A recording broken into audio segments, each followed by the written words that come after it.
بنیادی ماخذ شاید اویلیبل نہ ہو، اس دور پہ بھی جو ہمارے پاس پرائمری سورسز ہیں ان میں جب جا کے دیکھتے ہیں ہم، تو میں اس پہ ایک مثال دینا چاہ رہا ہوں کہ یہ جن رجال کی ہم بات کر رہے ہیں اس کتاب میں، ان میں گنتی کے کوئی 3-4 ایسے ہوں گے کہ جو حکمران یا بادشاہ یا اس قسم کے ہوں گے. باقی سارے کے سارے یہ رجال یا پرسنز یا پرسنالٹیز جو اس کتاب میں آپ کو نظر آئیں، ان کی اکثریت عامت الناس ہے، عام لوگ ہیں. یہ پبلک ہسٹری ہے، کوئی ایسا نہیں ہے کہ جو آج ہم نے یوں چیزوں کو تھیورائز کر لیا ہے اپنی لا علمی کی بنیاد پر، ان ماخذوں سے، ان سورسز سے، کہ ہمارے ہاں پبلک ہسٹریز کا ٹرینڈ نہیں تھا اور اب ہم پبلک ہسٹریز لکھ رہے ہیں. یہ ایک جنرلائزیشن ہے، اوور جنرلائزیشن ہے جو ہمارے آج کے مورخین کر دیتے ہیں. اوریجنل سورسز کی طرف جا کے دیکھا جائے تو وہ پبلک ہسٹریز موجود ہیں، اور پبلک ہسٹریز میں جیسے میں نے کہا کہ پبلک لیول پہ جو انٹلیکچوئل ایکٹیویٹی ہو رہی تھی اس کے تذکرے بھی ہمارے ہاں موجود ہیں، اس کی تفصیلات بھی ہمارے ہاں موجود ہے، اور پبلک بھی اس ایکیڈیمک ایکٹیویٹی کے اندر اور اس تہذیبی عمل کے اندر اور اس فکری روایت کا حصہ تھی. ایسا نہیں. اس میں جیسے مثال کے طور پہ اسی کتاب میں آپ دیکھیں گے آپ کو بے شمار ایسے اصحاب علم نظر آئیں گے کہ جن کا تعلق آپ کو اندازہ ہوگا کہ وہ بادشاہ، شہزادے یا امراء ان سے نہیں ہے. آپ کو ایسے اسکالرز نظر آئیں گے، مثال کے طور پر احمد بن محمد کرابسی، ہندی کا اس میں تذکرہ آپ کو اسی کتاب میں ملے گا. وہ سوتی کپڑے کا کاروبار کرنے والے، کپڑا بیچنے والے تھے وہ صاحب. تو علم سے ان کا جو آگے رشتہ ہے اور ان کی جو ایک کنٹریبیوشن ہے اس کا بھی ذکر اس میں ہے اس کتاب میں. اسی طرح احمد کرابسی کی طرح احمد بن محمد زاہد دیبلی کا ذکر آئے گا. تو وہ درزی تھے، کپڑوں کی سلائی کرتے تھے، علم والے بھی تھے، اور ان رجال میں ان کا بھی تذکرہ آپ کو ملے گا. اسی طرح مختلف جو اسکالرز ہیں ان کے نام کے ساتھ کرابسی کہتے ہی سوتی کپڑے کے کاروبار کرنے والے کو، ان کو کرابسی کہا جاتا تھا. تو اسی طرح کسی کے نام کے ساتھ آپ کو حداد لکھا ہوا ملے گا، تو مطلب ہے کوئی لوہار ہے پیشے کے اعتبار سے، کوئی اسی طرح پیشے کے اعتبار سے آپ کو نظر آئے گا کہ وہ موچی ہے، اس کی پروفائل بیان کی جا رہی ہے. تو اس حد تک پبلک لیول پہ جا کر کام ہو رہا تھا، اور تاریخ بھی جو ہے وہ پبلک ہسٹریز ہی موجود تھیں. ایسا نہیں ہے کہ ہماری لا علمی کا فائدہ اٹھا کر یہ کہہ دیا جاتا ہے کہ پبلک ہسٹریز نہیں تھی. آج ہم پبلک ہسٹریز آپ کو دے رہے ہیں، ایسا نہیں ہے. یہ سارے اس قسم کے جو اوور جرنلائزیشنز ہیں یا تھیریز ہیں، ان کے پیچھے بنیادی مسئلہ یہی ہے کہ یکدم پچھلے 150 سال 200 سال میں ہماری جب زبان بدلی اور یہاں پہ ہمارا میڈیم جو تھا وہ بدلا، ہماری تعلیم کا نظام بھی آہستہ آہستہ جب انگریزی میں منتقل ہوا، فارسی اور عربی سورسز سے ہم فیملیئر نہ رہے، اور اس میں جو کچھ بھی ہوا تھا پبلک ہسٹریز یا جو چیزیں بھی، ہم اس سے لا علم تھے. تو اس وجہ سے ہم نے بھی اس بات کو تسلیم کر لیا اور مان لیا کہ وہ اصل میں پبلک ہسٹریز نہیں تھیں، بادشاہوں کی تاریخیں تھیں ہمارے عہد وسطیٰ کے ہندوستان کے اندر. تو یہ ایک چیز بھی اس کتاب کو اوریجنل سورسز کی طرف تھوڑا سا لوٹنا اور ان کو دیکھنا. اس سیکنڈری سورس کی اوریجنل سورسز وہی جو آپ نے بار بار دیکھا ہوگا کہ ان عرب ٹریولرز کا بھی ذکر آ رہا ہے، اس دور کے جغرافیہ دانوں کا بھی ذکر آ رہا ہے جن کی پرائمری سورسز سے استفادہ کیا گیا. تو وہ کیونکہ عربی میں اور فارسی میں ہیں چیزیں، تو ہم بھی اس پہ اعتبار کر لیتے ہیں کہ شاید پبلک ہسٹریز نہیں وجود میں آ پائیں اور یہ بادشاہوں کی تاریخیں ہی تھیں ہمارے پاس. تو یہ ایک چیز جو ہے، تو اس کتاب کو دیکھ کے خود آپ ریڈنگ اس کی مزید بھی کریں گے اگر کچھ لوگ، تو ان کو اس قسم کے بے شمار ایک لسٹ اس میں سے نکل آئے گی ایسے لوگوں کی کہ آپ کو یہ ٹیکسٹ دیکھ کے اندازہ ہوگا کہ یہ پبلک کے حوالے سے ہی تاریخ تھی. اور وہ رجال جن کا تذکرہ ہو رہا ہے تو وہ بھی آپ کو نظر آئے گا کہ وہ عوامی سطح کے لوگ ہیں. یہ تو ایک پہلی چیز اس میں. بلکہ اس میں آپ مزید آگے جا کے دیکھیں گے تو ٹرانسمیشن آف نالج میں جیسے میں نے بات کی کہ آپ کو مختلف پیشوں کے لوگ نظر آئیں گے، کپڑا بیچنے والے نظر آئیں گے، کپڑے کا کاروبار کرنے والے نظر آئیں گے، لوہے کا کام کرنے والے لوہار نظر آئیں گے, موچی نظر آئیں گے. صرف ڈفرینٹ پروفیشنز کے لوگوں کی تاریخیں ہی ہمارے پاس موجود نہیں ہیں, ان رجال کے تذکرے ہی ہمارے پاس موجود نہیں ہیں, بلکہ اس سے آگے جا کے آپ کو ٹرانسمیشن آف نالج میں جیسے خواتین کا ذکر ہو رہا ہے ابھی, تو ان کے تذکرے بھی ہیں, اور ان خواتین میں سے ٹرانسمیشن آف نالج کے اندر ہیلپ فل ہونے والی اور علمی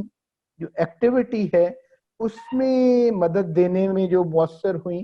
ان میں سے آپ کو ایسی خواتین بھی نظر آئیں گی جو سٹیٹس کے اعتبار سے باندیاں تھیں یا لونڈیاں تھیں کہہ لیں اس دور کے اندر.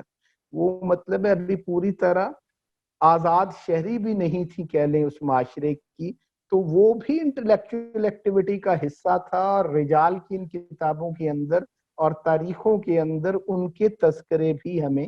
ملیں گے. تو یہ ایک اس کتاب کے اندر اس قسم کی جو ہم اوریجنل سورسز کے قریب کی جو چیزیں ہیں یا جن کتابوں کو لکھنے میں اوریجنل سورسز سے مدد لی گئی, تو یہ تو ایک سلیکشن ہے نا ہسٹری کے میٹیریل کی, کہ آپ اس سلیکشن پہ جانا چاہتے ہیں کہ نہیں. اس سلیکشن پہ جائیں گے تو آپ کو عورتوں کے کام بھی نظر آئیں گے, اس سلیکشن پہ آپ جائیں گے تو آپ کو پبلک ہسٹریز بھی نظر آئیں گی, اس سلیکشن پہ آپ جائیں گے تو آپ کو ٹرانسمیشن آف نالج کے کچھ آلٹرنیٹو میتھڈز بھی نظر آئیں گے آج کے دور کے اندر, جن ٹرانسمیشن آف نالج کے میتھڈ سے ہم فیملیئر ہیں اس سے ہٹ کر. تو یہ چیزیں اگر ہم ایک اور سلیکشن پہ جاتے ہیں کہ اپنی اس تراث میں اپنے یہاں پر جو ماضی کی زبانیں ہماری یہاں کی تھیں اس سے بالکل ڈیٹیچ ہو کے صرف ہم کچھ کنٹمپریری کتابوں کی مدد سے اس دور کو دیکھنا چاہیں گے, تو یہ ساری مسکنسیپشن ادروائز ہمیں ویلڈ دکھائی دے گی. اور تو اس حوالے سے یہ بات اگلے نقطے پہ جانے سے پہلے کہ یہ بھی کچھ تھیم واضح ہے جو میں نے کہنے کی کوشش کی ہے. جی کوئی جی بالکل یہ بات میں کنوے کر پایا ہوں جو کہنا چاہ رہا ہوں. جی پبلک ہسٹریز کی ہاں بھی جی بالکل کریٹیک ہمارے ہاں یہاں موجود ہے. ٹھیک ہے جی. تو جی ہاں بہت صاف اور واضح انداز میں. ٹھیک ہے, اس کتاب کو جیسے ہی آپ دیکھیں گے اور اس میں سے جائیں گے اور اس قسم کے اور جو سورسز کی طرف جب آپ لوٹیں گے تو علوم و فنون کی کچھ اور سورسز جیسے ہیں کہ جن میں رجال کی کتابوں کا بھی, انصاب کے نام سے کتاب جیسے ہم بات کرتے ہیں, اور چیزیں بھی تو وہ دیکھی جا سکتی ہیں اس حوالے سے. اس کے علاوہ ایک اور جو اہم ایشو جو اس کتاب سے ہم جس کی مدد لینا چاہ رہے ہیں, ہم اب اگلے دور میں داخل ہونے, غزنوی پیریڈ جس کو آپ کہہ رہے ہیں آگے, یا جس کو کہہ لیں کہ ایک اور طرح کا اب ڈیولپمنٹ ہندوستان میں علوم کی اور فکر کی ہونے جا رہی ہے, وہ اس 10ویں صدی سے لے کر تقریباً 12ویں صدی, یہ 200-300 سال کا جو عرصہ اب آگے آنے والا ہے, تو اس کے ڈیولپمنٹ میں جانے سے پہلے ہم ایک اسی قسم کا اور تھیم جس کو ریزالو کرنے کے لیے اس کتاب کو دکھانا آپ کو یا اس کے کچھ شخصیات کو پڑھنا جو مطلوب تھا, تو اس سے بھی اس پوائنٹ کو بھی ہم تھوڑا سا کلیریفائی کریں اس سے پہلے, تاکہ اس سمت میں بھی ہم آگے بڑھ سکیں. تو وہ ترسیل علم اور انتقال علم یا ٹرانسمیشن آف نالج کی جو میتھڈالوجی اس دور کے اندر موجود تھی, آپ کچھ شخصیتوں کو جیسے ہی آپ نے پہلی کچھ 5-4 شخصیتیں جب دیکھی ہوں گی اس کتاب میں سے, تو ان میں آپ کو بار بار ایک چیز بڑی جو آپ جس سے زیادہ فیملیئر بھی نہیں ہوں گے جس طریقہ سے, اور تحریر کا یہ انداز جس میں بار بار آپ کو یہ احساس ہوگا کہ کچھ لوگوں کا تذکرہ یا کچھ رجال کا یا کچھ افراد کا ذکر اس کتاب میں اگر ہوا ہے تو ان کی کنٹریبیوشن جب دکھائی جا رہی ہے تو وہ آپ کو تھوڑی سی کنفیوزنگ کئی دفعہ دکھائی دے گی کہ ان کی کنٹریبیوشن شاید بہت تھوڑی ہے یہ اور ان کا تذکرہ کر دیا گیا, یا پھر وہ کنٹریبیوشن جب دکھاتے ہوئے آپ کو یہ نظر آئے گا کہ وہ یہ بتایا کہ اس فلاں شخص نے فلاں شخص سے یہ بات سنی اور اس نے فلاں سے سنی اور اس نے فلاں سے سنی، اور اس کا رول اس چین آف نیریٹرز کے اندر ایک نیریٹر کا دکھائی دے گا آپ کو. یہ اکثر ابتدائی جو آپ کو لوگ نظر آئیں گے اس میں، وہ اس قسم کے آپ کو تذکرہ نظر آئے گا. ویسے بھی جو یہ دور جس کی ہم بات کر رہے ہیں، اس میں کچھ لوگوں کا اس قسم کے بھی ذہن میں چیزیں جا رہی ہوں گی کہ اس دور میں اس طرح کے لوگوں کا تذکرہ زیادہ موجود ہے، یا دوسرے لفظوں میں یہ سمجھ لیں کہ جن سے کچھ روایتیں آگے منتقل ہو رہی ہیں. کسی روایت کو آگے جنہوں نے منتقل کیا، یا کسی علم کی بات کو کسی سے سنا، یا کسی حدیث کو کہیں سے سنا اور اس کو آگے روایت کیا، تو حدیث کی اس چین کا حصہ بننے والے، تو اس قسم کے لوگوں کا تذکرہ کافی اس میں آپ کو نظر آئے گا، اور اس چین کی ڈیٹیل بھی آپ کو نظر آئے گی. یہ تو ہے کہ اس کے علاوہ ایسے لوگ بھی ہیں، جیسے ہم نے سوال ایک ذہن میں یہ بھی آتا ہے آپ لوگوں کے، غالباً یہ واٹس ایپ گروپ میں شاید یہ میسج بھی آیا ہوا تھا کہ کوئی سائنسز کے اوپر کام کرنے والے لوگ بھی کیا ان رجال کے اندر، یا ان ادوار کے، خواتین والا تو ہم نے اس پہ ڈسکس کر لیا، تو پبلک ہسٹریز کی بات بھی کر لی، تو سائنسز والے بھی لوگ اس میں آپ کو نظر آ جائیں گے. خاطف ہندی افرنجی کا تذکرہ جیسے اس میں میرے ذہن میں اب ایک نام آ رہا ہے، تو افرنجی فرانسیسی سے افرنجی اس کو لکھا ہوا ہے انہوں نے. تو خاطف ہندی جو تھے وہ ایک کیمیا دان تھے جو فرانس میں بھی گئے، اور وہاں پر کیمیا کیمسٹری کے حوالے سے ہی اپنی ریسرچ اور تحقیق کے سلسلے میں وہاں کا بھی انہوں نے سفر کیا. تو اس طرح طب کے حوالے سے آپ کو بڑے معروف لوگ اس میں ان کا تذکرہ بھی نظر آئے گا. لیکن بہرحال یہ بات درست ہے جو آپ لوگوں کا ایک سوال بھی ذہنوں میں ہوگا، اور ویسے بھی کہ یہ سائنسز والے، یا یوں کہہ لیں ہماری برہان کی روایت والے لوگ ذرا اس دور میں آپ کو نسبتاً کم نظر آ رہے ہوں گے، اور یہ بیان کی روایت سے منسلک لوگ جو ہیں وہ آپ کو، اور عرفان اور بیان کی روایت سے منسلک لوگ زیادہ نظر آئیں گے. ویسے بھی تاریخ کے اندر اس دور کو جب ہم برصغیر پاک و ہند میں ٹرانسمیشن آف نالج اور پروڈکشن آف نالج کی بات کر رہے ہیں، تو یہ والا جو دور ہے خصوصاً جو یوں کہہ لیں کہ غزنوی پیریڈ سے پہلے تک کا دور، اور غزنوی پیریڈ کا بھی ابتدائی دور کہہ لیں، تو اس دور میں زیادہ بیان کی روایت کی طرف رجحان آپ کو جو نظر آ رہا ہے. یہ بات تو میں نے پچھلے سیشن میں کر دی تھی کہ عرفان اور بیان کی روایت کے لوگ اکٹھے ہی چل رہے تھے. وہ صوفیہ ہی تھے جو حدیث کی منتقلی کا بھی باعث بن رہے تھے، سبب بن رہے تھے، اور محدثین بھی وہ عرفانی روایت کے بھی آگے لے کر چلنے والے وہی تھے، اور بیان کی روایت کو بھی آگے لے کر چلنے والے وہی تھے، وہ لوگ تھے. تو وہ جو محدثین جو ہیں وہ آپ کو یا حدیث کی روایت کے اندر ایک رول جن کا نظر آ رہا ہے، تو ایسے لوگوں کا بے شمار آپ کو تذکرہ بھی اس میں ملے گا، اور ان کی کنٹریبیوشن ملے گی. میں تھوڑا سا اس سیشن میں ہم اس پہ بھی بات کرنا چاہیں گے کہ ٹرانسمیشن آف نالج کے اندر یہ جو کنٹریبیوشن تھی، یہ بھی کوئی بہت زیادہ مطلب ہے اس کو ایک عام سی کنٹریبیوشن نہیں سمجھنا چاہیے، بلکہ اس کنٹریبیوشن کو بھی اس سینیریو کے اندر، اس دور کے اندر، اور ٹرانسمیشن آف نالج کے اس پروسیس کے اندر دیکھنے اور سمجھنے کی ضرورت ہے. مطلب اس ماحول کو آپ تھوڑا سا ویژولائز کریں کہ آج کی طرح نہیں ہے کہ آپ نے چیزیں گوگل کی اور آپ کے سامنے چیزیں آ رہی ہیں. تو اس دور میں ایک ایک فرد جو ہے وہ بے شمار جگہوں کا اور بڑے طویل سفر کر کے، کسی راوی سے طویل سفر کر کے، صرف اسی خاطر وہ اتنا طویل سفر کرتا ہے کہ وہ صرف اس سے ایک حدیث سن لے، تو اس کے علاوہ کوئی اور اس کے درمیان میں کنسرن نہیں ہوتا اتنے طویل سفر میں، اور کوئی بہت بڑا مجموعہ اسے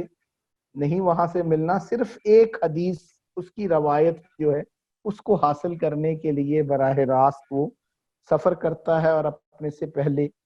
ایک راوی سے وہ بات سن کے پھر آگے اس کو منتقل کرتا ہے، اور اس طرح کئی اس کو سفر کرنے پڑتے ہیں. تو یہاں پہ نیویگیشن جو تھی وہ یوں گوگل کی نیویگیشن کی طرح نہیں تھی، بلکہ بڑی مسافت کے بعد ایک علم کا ایک حصہ جو ہے یا ایک انفارمیشن جو ہے یا ایک خبر جو ہے وہ اس کو پاتا تھا اور اس کو آگے منتقل کرتا تھا. تو یہ اس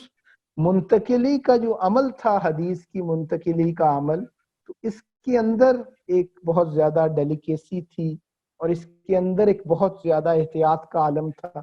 جو ہماری آج جیسے میں نے کہا کہ کچھ تھیریز میں مسکانسیپشنز آتی ہیں، اس کی وجہ یہی ہوتی ہے کہ وہ جنرلائزیشنز ہم نے صرف اپنی ایک کچھ عقلی بنیادوں کے اوپر، کچھ ریشنل جو ہے انڈرسٹینڈنگ کے اوپر ہی وہ ایک تھیورائز کر لیتے ہیں چیزوں کو. تو اس وقت علم کو حاصل کرنا اور علم کو منتقل کرنا، اس کے اندر بہت زیادہ احتیاط تھی، اور ٹرانسمیشن آف نالج کا وہ جو پیٹرن تھا اسی کی یہ ایک ضرورت تھی کہ اس دور میں جس شخص نے جس سے کوئی بات سنی ہے یا ایک حدیث اگر آگے، ایک پیس آف نالج اگر آگے منتقل ہوا ہے کسی ایک بندے کے ذریعے، تو کوشش یہ بھی کی جاتی تھی کہ اس کی پوری زندگی کو محفوظ کر لیا جائے، اس کے بارے میں کہ وہ کہیں زندگی میں جھوٹ بولنے کا عادی تو نہیں، اس خبر کو منتقل کرنے میں یا اس انفارمیشن کی آگے منتقلی میں کہیں اس نے کوئی جھوٹ نہ بول دیا ہو، کہیں اس سے کوئی غلطی کا اندیشہ تو بہت زیادہ نہیں تھا، کہیں اس کے حافظے کا کوئی مسئلہ تو نہیں تھا، کہیں وہ عمر کے اس دور میں تو نہیں تھا کہ وہ بات کو پوری طرح کنوے نہیں کر پایا، اس کا زیادہ بچپن تو نہیں تھا، اس کا زیادہ بڑھاپا تو نہیں تھا. تو ٹرانسمیشن آف نالج کے اندر علم کو منتقل کرنے والے جو تھے وہ صرف متن کی حد تک یا ٹیکسٹ کی حد تک احتیاط نہیں کر رہے تھے کہ ہم کیا بات منتقل کر رہے ہیں، بلکہ اس بات کی بھی بہت زیادہ احتیاط تھی کہ جو وہ منتقل کرنے کا ذریعہ بن رہا ہے اس کی اپنی شخصیت، اس کی اپنی عمر، اس کا اپنا مزاج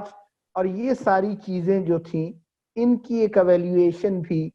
لوگوں کی نظر میں ہو اور وہ اس کی بنیاد پہ ایک تجزیہ بھی کر پائیں، اور اس دور کے لوگ بھی اس سے کچھ چیزیں جو قبول کرتے ہیں اس کے اندر بھی یہ ساری احتیاط موجود تھی. صرف ان راویوں کا یا چین آف نریٹرز جس کی ہم بات کر رہے ہیں، تو وہ جہاں سے بھی بات چلی ہے وہ کسی پبلشڈ میٹیریل میں یا کسی تحریر میں پہنچنے تک وہ پوری کی پوری روایت میں درمیان میں آنے والے ان لوگوں کی زندگیوں کے حوالے سے بھی لٹریچر، اس کو اسماء الرجال کہتے ہیں اس لٹریچر کو ہماری روایت کے اندر، کہ ان رجال کے، ان لوگوں کے نام اور ان کے تذکرے،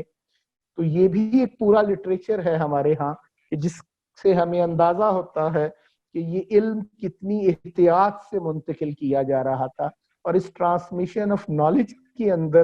کتنی زیادہ احتیاط تھی. یہی وجہ تھی کہ اس دور میں یہ امکان کم تھا کہ اوور جنرلائزیشنز ہو جائیں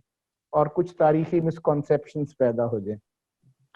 اور یہ تھا بہرحال کہ ان میں سے ایسے لوگ بھی موجود تھے، وہ ٹرانسمیشن آف نالج کرنے والے جو لوگ تھے، کہ کسی کے اوپر ان تذکروں کے اندر، انصاب کی کتابوں میں، اسماء الرجال کی کتابوں میں ان کے بارے میں آپ کو چیزیں ملیں گی، اور اس کی وجہ سے ان کے ٹیکسٹ اور ان کی متن کو جو انہوں نے نالج منتقل کیا اس کے اوپر اس قسم کے اعتراضات آئیں گے کہ وہ موضوع ہے. موضوع کی ٹرم وہاں بولی جاتی تھی کہ وہ من گھڑت بات آگے منتقل کی گئی ہے. اس کی شخصیت کی ایویلیویشن اور اس بات کی ایویلیویشن، متن اور ٹیکسٹ کی ایویلیویشن، تو انٹرنل اور ایکسٹرنل کرٹیسزم کا ایک پورا نظام موجود تھا علوم کی اس منتقلی میں، ٹرانسمیشن آف نالج کے اندر. اور پھر اس کے اندر اس کرٹیسزم انٹرنل اور ایکسٹرنل کے نظام کے ساتھ جیسے ہم بات کر رہے ہیں موضوع ہونے کے علاوہ ایک اور بھی پیٹرن جس کے لیے ٹرم وہاں پہ ان کتابوں میں اور ان کے بارے میں وہ ضعیف کی استعمال کی جاتی ہے. تو اس کا ذوف جو ہے اس بات کا، تو وہ کسی راوی کی وجہ سے بھی اس کے ذوف کی بات کر دی جاتی ہے. چین آف نیریٹرز کے اندر کچھ مسنگ ہوتی ہے، اس حوالے سے بھی اس کا ذوف جو ہے اس کے اندر ایک کمی یا ان کی ان چیزوں کا بھی تذکرہ وہاں پر ہمیں ملے گا. تو یہ تھوڑا سا، ویسے تو یہ بذات خود ایک فیلڈ ہے، اس کے اوپر پورے کورسز ہوتے ہیں. تو یہ میں نے اس لیے تذکرہ کر دیا کہ اس کتاب کے اندر اکثر لوگ جن کا آپ کو ذکر ملے گا وہ ایسے بھی ہوں گے کہ جنہوں نے اس ٹرانسمیشن آف نالج کے اندر کنٹریبیوٹ کیا ہے، اور ان کا وہ ٹرانسمیشن کی چین جو ہے ان کتابوں میں وہ بتائی جا رہی ہے، یا ان کے بارے میں کوئی حکم اگر لگایا جا رہا ہے کہ ان کے صادق ہونے کا بتایا جا رہا ہے، امین ہونے کا بتایا جا رہا ہے. آج کے دور کی طرح اس دور میں آپ کے صادق اور امین ہونے کا تذکرہ اسماء الرجال کی کتابوں میں ہوتا تھا، وہ عدالتوں میں نہیں فیصلے ہوتے تھے صادق و امین ہونے کی اس دور میں. تو یہ بھی ایک پیٹرن تھا اس دور کے اندر کہ اسماء الرجال کی کتابوں سے آپ کو صدق کا پتہ چلتا تھا، کسی کے عدل کا پتہ چلتا تھا. تو جرح و تعدیل کا یہ ایک پورا فن بھی وہاں پر موجود تھا اس ٹرانسمیشن آف نالج کا. تو یہ بتانے کا مقصود یہ ہے کہ ایک تو یہ بہت زیادہ ڈیلیکیسی تھی اس ٹرانسمیشن آف نالج کے اندر. یہ کنٹریبیوشن بیان کے فیلڈ کے اندر جو نالج کی آگے ٹرانسمیشن کا کام تھا، اس کو بھی ہم بالکل مطلب ہے بہت لائٹ نہیں لیں. یہ ہم یہ سوچ کے کہ آج کے سینیریو میں کہ ماڈرن سائنس کی طرح کی انوینشنز تو یہ لوگ کر نہیں رہے، یہ اس کے باوجود بھی یہ رجال جو ہیں ان کو آپ علم والے اور یہ ان کے بارے میں کہہ رہے ہیں. تو یہ کلیریفائی کرنے کے لیے کہ یہ بھی ایک بہت بڑی کنٹریبیوشن تھی کہ اس دور کے اندر علم کی منتقلی کے اندر اور نالج کے ایک ٹرانسمیشن کے اندر ان لوگوں نے جو کردار ادا کیا، اور اس میں وہ جتنے محتاط تھے اور جتنی وہ احتیاط کرنے والے تھے. پھر یہ جو روایتیں تھیں ان کے حوالے سے ایک کومنٹ اور کر کے اس بات کو مکمل کرتے ہیں کہ یہ ٹرانسمیشن آف نالج کا یہ چین آف نیریٹرز جو تھی، یہ صرف اتنا نہیں ہوتا تھا کہ ایک انفارمیشن جو ہے وہ صرف ایک چین آف نیریٹر سے ہم تک پہنچ گئی، بلکہ احادیث کی منتقلی میں، علم کی منتقلی کے اندر، ٹرانسمیشن آف نالج کے اندر یہ چین آف نیریٹرز کی تعداد سے بھی بات کی آتھینٹسٹی پہ فرق پڑ جاتا تھا. مثال کے طور پہ ٹرانسمیشن کے حوالے سے چینز آف نیریٹرز کے اعتبار سے بھی ایک کیٹیگری بنائی جاتی ہے، اور اس کے اندر ہم یوز کرتے ہیں خبر کی قسمیں، اور اس میں خبر مشہور، خبر عزیز، خبر غریب اور خبر احد اس قسم کی ٹرمز بولی جاتی ہیں، خبر متواتر. تو یہ بھی کچھ ٹرمز ہیں جو ٹرانسمیشن آف نالج میں چینز آف نیریٹر کی تعداد کے اعتبار سے بولی جاتی ہیں. تو خبر مشہور جو ہے اس خبر کو کہا جاتا ہے، یا متواتر خبر جو ہے ٹرانسمیشن آف نالج کی ایک جو متواتر کی کیٹیگری جس کو کانٹینوس کہا جاتا ہے، اس کے اندر ایک یہ بھی ہے کہ اگر وہ چینز آف نیریٹر مور دین 9 ہوں، مطلب ہے 9 تک یا 9 سے زیادہ ہوں، تو یہ ایک چین آف نیریٹر کی کیٹیگری بنتی ہے جو سب سے زیادہ آتھینٹک جو ٹرانسمیشن آف نالج سمجھی جاتی ہے وہاں پر. پھر 2 سے لے کر 9 تک اگر اس میں راوی ہوں تو یہ ایک چین آف نیریٹرز، اگر 2 سے لے کر کسی ایک نے کسی سے آگے سنا، اس نے اس سے سنا، اس سے اس نے سنا، یہ ایک چین بنی. اس طرح ایک دوسری چین آف نیریٹرز بنے، ایک تیسری چین آف نیریٹر بنے، تو یہ 9 تک چین، یا اس سے مراد یوں کہہ لیں کہ اتنی زیادہ چین آف نیریٹر سے یہ بات آگے منتقل ہوئی کہ اس میں شک و شبے کی گنجائش نہ رہ گئی ہو. تو اس قسم کی احتیاطیں یہاں پر موجود تھیں. اسی طرح جو خبر احاد کہا جاتا ہے جو صرف ایک چین آف نیریٹر سے آگے منتقل ہوئی، کسی نے کسی سے بات سنی، اس نے کسی سے سنی، اس سے کسی اور سے سنی، یہ ایک ہی چین بن پائی. تو اس کی آتھینٹسٹی جو بہت زیادہ چین سے بات آگے منتقل ہو رہی ہے اس سے ذرا کم ہو جاتی تھی. تو یہ اس قسم کی احتیاطیں اس ٹرانسمیشن آف نالج کے اوپر موجود تھیں. تو یہ میں نے ساتھ مختصر سے انداز میں کوشش کی اس کو آپ اس کی امپورٹنس کو کہ اس ٹرانسمیشن آف نالج کے اندر اور اس ٹرانسمیشن کے پروسیس کو ٹرانسپیرنٹ رکھنے کے لیے کتنی جد و جہد کی ان لوگوں نے کہ ان رجال کی زندگیوں کو بھی، ان لوگوں کی زندگیوں کو بھی، ان کی بایوگرافیز کو بھی محفوظ کر دیا کہ یہ ٹرانسمیشن جو ہے یہ ٹرانسپیرنٹ رہے، اس میں کوئی خلل نہ آئے، اور ٹرانسمیشن آف نالج میں جو احتیاط کا پہلو ہے وہ قائم رہے. تو اس کی میں ایک مثال دیتا ہوں آپ کو کہ کیسے اس کی اہمیت. ہمارے روایتی طب کے اندر بھی آج کل ہومیوپیتھی کے اندر بھی وہ ٹرینڈ موجود ہے. میڈیسن کے حوالے سے جب ہم بات کرتے ہیں، میڈیسن کی ابتدائی جو دوار تھے ان میں بھی ایک چیز اس میں کہتے ہیں ہم پروونگ. تو وہ پروونگ کا پروسیس ہوتا ہے کسی ریمیڈی کی، کسی دوائی کی، اس کی علامات کے حوالے سے. تو ایک دور میں اس کی پروونگ کی جاتی ہے. تو اس کی میں ایک واقعے سے آپ کو یہ بات اور اس کی اہمیت کو اجاگر کرتا ہوں کہ ایک چھوٹی سی چیز بھی اس کی پروونگ میں اور اس ٹرانسمیشن آف نالج کے لیے لوگوں نے کس حد تک کنٹریبیوٹ کیا ہوتا ہے. تو ہومیوپیتھک ریمیڈی کے اندر ایک ریمیڈی کے حوالے سے اور طب کے اندر اس کی پروونگ کے حوالے سے یہ لکھا جاتا ہے کہ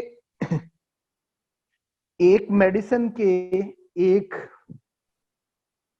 ٹیسٹ کا پتہ لگانے کی ضرورت تھی کہ کیا وہ ایک زہر کی قسم تھی جو آگے دوائی کے طور پہ، میڈیسن کے طور پہ طب میں استعمال ہونی تھی. تو اس کا ٹیسٹ، کیونکہ اس کا ذائقہ جو ہے اس سے اس کی بیماری کی تشخیص میں مدد ملتی ہے علاج بالمثل کے اندر. تو وہ اب پتہ لگانے کے لیے دو میاں بیوی نے فیصلہ کیا کہ وہ زہر تھی بہت زہریلی، اور جو بھی اسے زبان پہ رکھتا تھا اس کی ڈیتھ ہو جاتی تھی.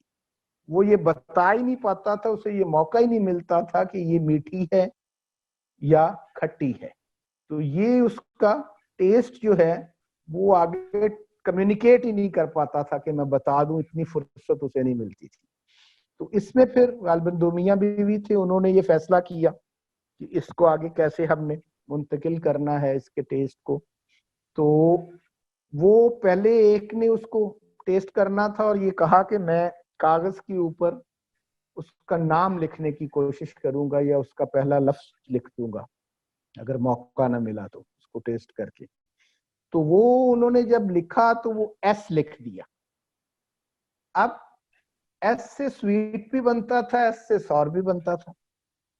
اب وہ میٹھی ہے یا کھٹی ہے یہ فیصلہ نہ ہو پایا.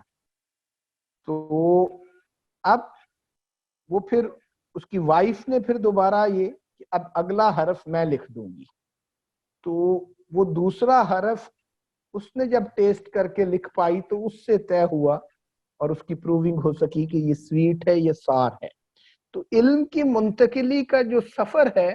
وہ کئی دفعہ بہت بڑی قربانیاں مانگتا ہے. اس قسم کے مطلب واقعات جیسے میں نے یہ بتا دیے، اس قسم کے ہماری اسلامی روایت کے اندر بھی یہ علم منتقل کرنے والے، یہ جن سندھیوں کا تذکرہ نظر آ رہا ہے آپ کو، جن ہندیوں کا تذکرہ نظر آ رہا ہے، حدیث کی روایت کے اندر کہیں پر یہ پلیس ہو رہے ہیں اور کسی چین آف نیریٹر کو یہ مکمل کرنے کا باعث بن رہے ہیں. اور اس میں آپ کو یہ بھی نظر آئے گا محمد بن حنفیہ کی والدہ کا تذکرہ اس کے اندر آپ کو نظر آئے گا اسی کتاب کے اندر. تو وہ بھی سندھ سے ہی تھی، وہ بھی اسی قسم کی چینز آف نیریٹر کے اندر ان کا تذکرہ آپ کو ملے گا. تو اسی طرح اور بھی آپ کو لوگوں کا تذکرہ نظر آئے گا کہ جنہوں نے یا جن کے بارے میں یہ تذکرہ ملے گا کہ انہوں نے اپنی آزاد کردہ باندیوں سے علم حاصل کیا، اپنی آزاد کی ہوئی لونڈیوں سے بھی علم حاصل کیا. تو مطلب ٹرانسمیشن آف نالج کے اندر آپ کو یہ بھی ایک طرف نظر آ رہا ہے، اور پھر ان لوگوں کی جو جد و جہد ہے کہ انہوں نے جو طویل سفر کیے ایک چھوٹے سے علم کے حصے کو پانے کے لیے اور اس کو آگے منتقل کرنے کے لیے. تو اس بات کو ہم صرف اس بنیاد پہ نظر انداز نہیں کر سکتے ان لوگوں کی اور اس دور کی کنٹریبیوشن کو کہ وہ امپیریکل نالج کے حوالے سے وہاں پر ہمیں کوئی بہت انٹلیکچوئلز نظر نہیں آ رہے، تو یہ دور شاید غیر اہم ہے. تو بیان کی جو روایت بھی ہے اور اس میں ٹرانسمیشن آف نالج کی جو وہ میتھڈالوجی ہے، یہ تو ایک دور ہوتا ہے نا. اس 150 سال کے اندر یا اس 200 سال کے اندر امپیریکل سٹڈیز بہت زیادہ ہمیں اہم نظر آ رہی ہیں. ہو سکتا ہے 100-200 سال بعد ہمیں یہ یوں اہم نظر نہ آئیں. تو اس دور کے اندر یہ بیان کی روایت کی جو اہمیت تھی اس میں ٹرانسمیشن آف نالج کی اپنی میتھڈالوجیز تھیں، تو ان آلٹرنیٹو میتھڈز پہ بھی نظر ہونی چاہیے اور انٹلیکچوئل ہسٹریز کو دیکھتے ہوئے ان کنٹریبیوشنز کو بھی نظر انداز نہیں کرنا چاہیے اور ان ادوار کو بھی نظر انداز نہیں کرنا چاہیے. تو یہ ایک اور تھیم تھا کہ جو اس کتاب سے ہمیں کلیریفائی ہوتا ہے ان شخصیتوں کی زندگی پڑھ کے، اور اس میں جس احتیاط سے وہ لکھ رہے ہیں کہ اس نے فلاں سے، اس نے فلاں سے اور اس نے فلاں سے سنا. تو کئی دفعہ کسی بندے کی زندگی کا جس کا تذکرہ آ رہا ہے اس کی کنٹریبیوشن محض اتنی ہوتی ہے اگر آج کی زبان میں کہیں کہ اس نے ایک بات کسی سے سن کے شاید آگے منتقل کی ہے، لیکن وہ منتقلی کا عمل جو ہے کتنا اہم ہوتا ہے اس کی اہمیت میں نے آپ کو ایک پروونگ کے واقعے سے بھی بتائی کہ وہ چھوٹی سی منتقلی کہ صرف اس کے سویٹ یا سار ہونے کا ایک ڈٹرمائن کرنے کے لیے 2 زندگیاں بھی دینی پڑ جاتی تھیں ان لوگوں کو اس دور کے اندر. تو اس کی اہمیت بہت زیادہ تھی جس کو ہم آج کے دور میں محض بیان کی روایت سمجھ کے یا محض ٹرانسمیشن آف نالج سمجھ کے اس کو انڈر ایسٹیمیٹ کر لیتے ہیں یا نظر انداز کر لیتے ہیں. یہ آج جو امپیرکسزم کا گلیمر ہوتا ہے اس کے اندر ہم اس روشنی نے ہمیں اس حد تک چندھایا ہوتا ہے کہ اس ٹرانسمیشن آف نالج کے پروسیس کو ہم بہت لائٹ لے رہے ہوتے ہیں اور سمجھ رہے ہوتے ہیں یہ کیا علمی دور تھا یا اس میں کیا انٹلیکچوئل ایکٹیویٹی ہوئی،